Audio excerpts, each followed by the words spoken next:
So I have these jeans that I am needing to repair. They do have a couple really bad spots. They have some small spots, and then you can see the pocket is completely ripped out.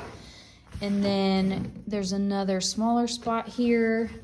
I usually start with trimming all of the loose threads. This one I kind of already started a little bit. I will leave any of the intact threads that are going side to side or up and down, and then just try to cut off all the fuzzy pieces that are around the edge. This one I'm going to completely detach the pocket, and then I will trim up all this stuff around the edge. And then this one I will just trim all these straggler threads that are around the edge, and then leave this extra thread right here that's still attached. I probably am going to detach this. So let me do that right now. It is usually best to have some really sharp, pokey scissors to get in to cut all the threads. I also find a seam ripper pretty handy because that can get into those really tight spots. But for this one, what I'm gonna do is I'll detach that, and then I'm gonna take a look at what is left. So I'm gonna trim up all these extra threads. And it is nice to have some of these threads that have kind of still stayed attached, because I can use those and I can slowly sew over them, and it will create and keep more of that color that the jeans originally started, because I have a hard time finding thread to match. I try to get as close as possible, but again, these are work jeans and nobody cares what they look like. As long as they're fixed and don't have a big hole in the back, that is what matters. So I'm going to next detach this pocket from here, and then we will sew that back on once we recreate a nice base for it. So a lot of times I will flip these inside out, and especially where you get a really thick threaded area, I will take my seam ripper and I'll stick it under there, if you can see that, and I will just glide under all of that thread. Anyway, so I'm going to be sewing over top, and so you don't have to be super gentle. I know that it's hard to tell sometimes when the jeans rip in a certain spot what is still attached and what's not. You can see threads are kind of popping out here. And you can tell, I mean, right there, it's kind of a little fuzzy, so it's a little bit harder to tell where it's at. But once I get it going, it'll be a little bit easier. And this one definitely ripped right at where the seam is attached. So there's really not, I mean, it's not as easy to rip apart as this side over here where I can clearly tell what is intact and what's not. But I'm gonna remove the stitches all the way down. I'm gonna probably come about to here with my stitch removal. And jean material is very sturdy usually, so you can kind of rip some of those seams out. Again, you're gonna be rebuilding it, so it's not a big deal if you rip a little bit more, as long as you get everything apart.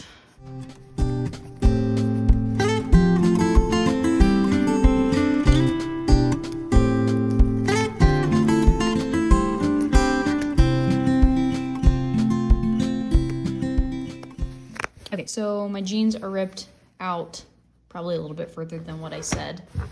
I'll leave them out to show you. I am gonna cut off any of these extra threads, so let me do that right now. And there are quite a few, so you'll wanna clean this up, especially all of the white threads. You can even trim off a little bit extra if you had to of the fabric, but it will clean it up, and the end product will be nicer if you don't leave all of the fuzzy stuff.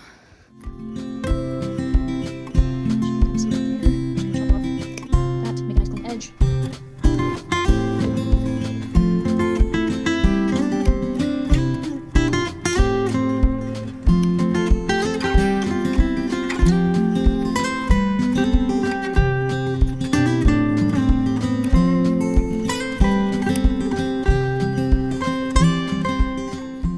This isn't worth keeping to me. I'm gonna chop this off. Usually I keep some of the threads that are attached on both ends, but in this case, it's not very thick. Okay, so here's what it looks like after I have cut everything off that I'm gonna cut off. You can see there's a big old hole in here, but we're gonna sew back and forth horizontal and then back and forth vertical. I usually will sew the shortest distance from the gap first, just to create a little bit of structure. And once I get some threads going this way, I'm gonna sew this way with the grain of the jeans.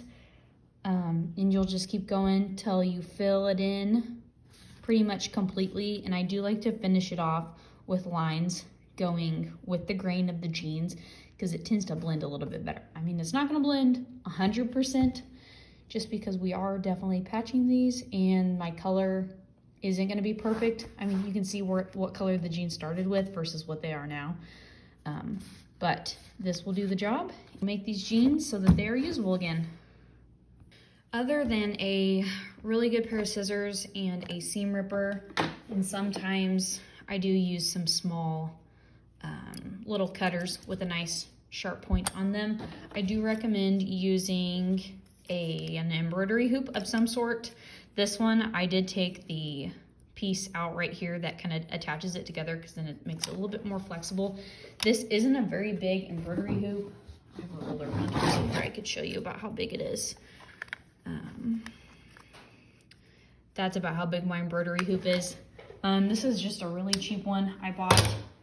It doesn't have to cover the whole area. You can do it in sections to build back up your stuff and then move it. While I am doing this, I tend to use one of these embroidery hoops. I find that it is the best way to keep everything stable because your denim does stretch and shift. And obviously this is a really big spot and these pieces can get misaligned pretty easily. I'm not gonna start with this one. I'm gonna start with this smaller piece right here because it will be pretty easy for me to show you. I did keep threads that were connected on both sides here and right there. It does look like I do need to trim this a little bit more. So let me trim off some of that extra. I have tried both ways of putting this in the pants before and sticking it on my machine and then just putting it on my machine while I have the pants on there, and that seems to be the easiest. When you're doing this, you do want the bigger hoop on the inside of the jeans and the smaller hoop on the top side of the jeans, and I will just show you that right now. So I'm just gonna stick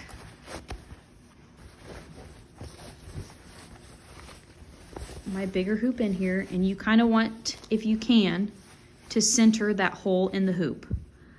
I did take out the screw so that I could extend this easy, but you're just going to push this in, and you can see that the jeans are now sitting on the bottom of the hoop so that they will sit flat on your sewing machine. That is the absolute only way that this is gonna work with using a hoop. Otherwise, your thread will not catch right. I feel like that's kind of self-explanatory, but it does take a bit to remember which one to put on which spot, but you always want to put the bigger hoop on the inside of the pants and the smaller hoop on the outside. So I will try to stick this on the machine with this on here. I do have a really big throat space on my machine, so this does get a little bit difficult. People that have smaller throat spaces can just slide the pants on easy, but this one I kind of have to maneuver everything a little bit. And I'm just going to slowly make sure my needle is all the way up and that my presser foot is up as well.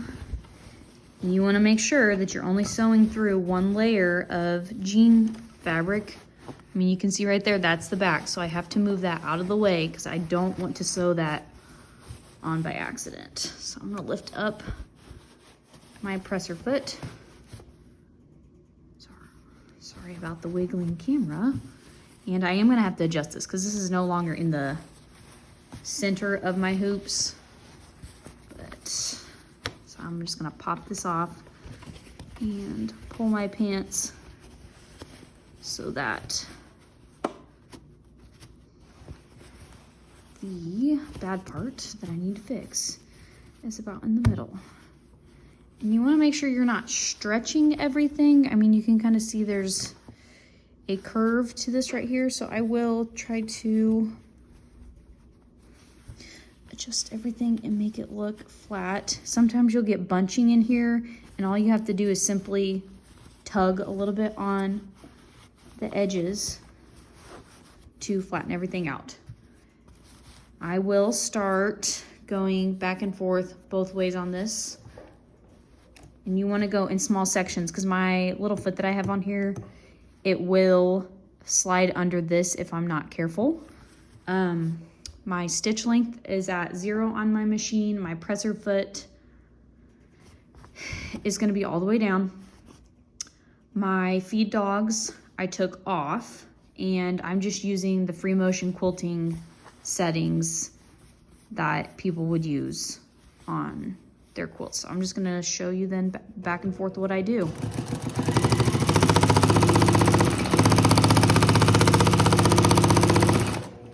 And as I'm doing this, you don't want your stitch length to be too far apart. You're creating back that fabric, and so you want a decent fast speed, or you have to shift your hands at a consistent speed in order to build everything back right.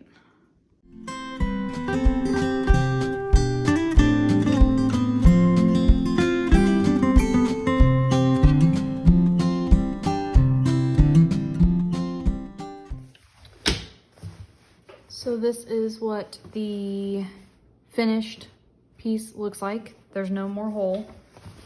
And I'll show you the inside. I have yet to fix this, but I will do that. And I just used whatever bobbin I had on, which was blue, but you can see you can't see through it anymore. And that is what it looks like. Normally you would pick a thread that matches a little bit better than this, but I don't have anything. So this is as close as it's gonna get. And the person that these are for does not care. So next I will fix this, and then I'll reattach my pocket, and I have this one to fix as well. You will run into instances like this where the fabric is really thick, and so you might not be able to get one of these stuck around, even with taking this out and letting it stretch all the way. So you just have to be really careful and go slow so that nothing stretches too much. You'll want to put tension in all 4 of the corners around this, and if you have to, you can use the feed dogs up and just use a back and forth motion with your reverse option on your sewing machine, and just go back and forth and back and forth. It is a slower way of doing it, but it works as well, just the same.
At the point where I have completely recreated a connection with where the big hole was. So I'm gonna take my pocket and make sure everything is nice and flat because you don't want stuff to be misaligned. I'm just gonna set this here. I will put my feed dogs up and set my stitch length to, I mean, about 2 or 3. You kind of want to mimic roughly what the thread was here. If you wanted to get really specific, you can match the thread to what they have here and sew on top of it, but I am just going to use the same color thread that I was using to recreate the jean right here and sew the pocket down with that. So I will sew along where they have their decorative stitch line, making sure that I backstitch at the beginning and the end. Again, you want to make sure everything is nice and flat the whole entire time you're sewing. And this is really thick. I do have a semi-industrial sewing machine. Mine is a Juki. And so it does a nice job sewing through all these layers. I do break needles all the time doing this.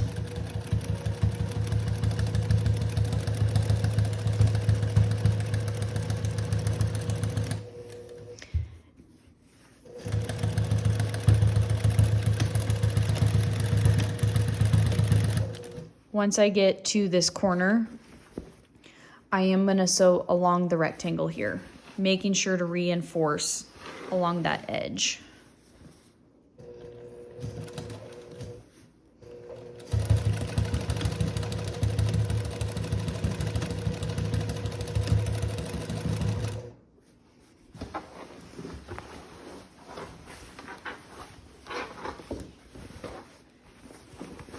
And you can see I have it partly attached, so I'm gonna sew along this second seam. I'll backstitch a few times and then make sure everything's flat again.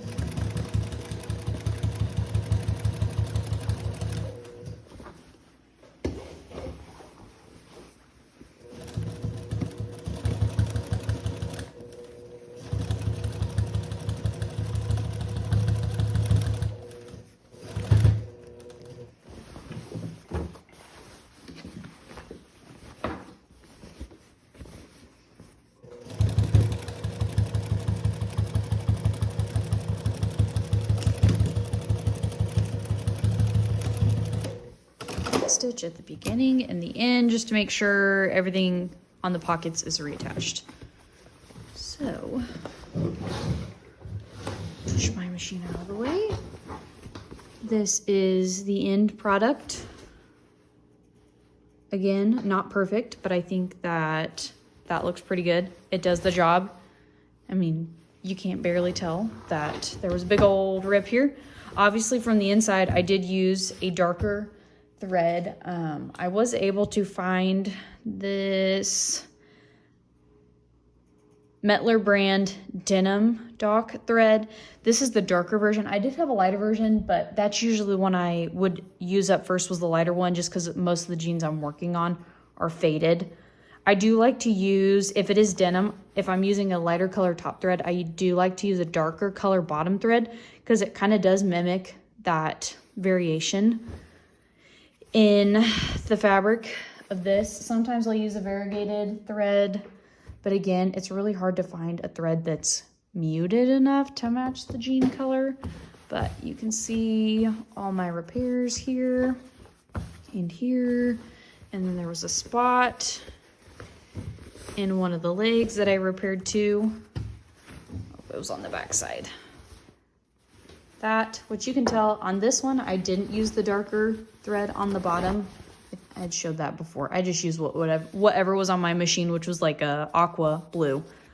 But so it doesn't blend in as well as the butt pocket does. But that is the end result, and that is how you fix jeans. Easy.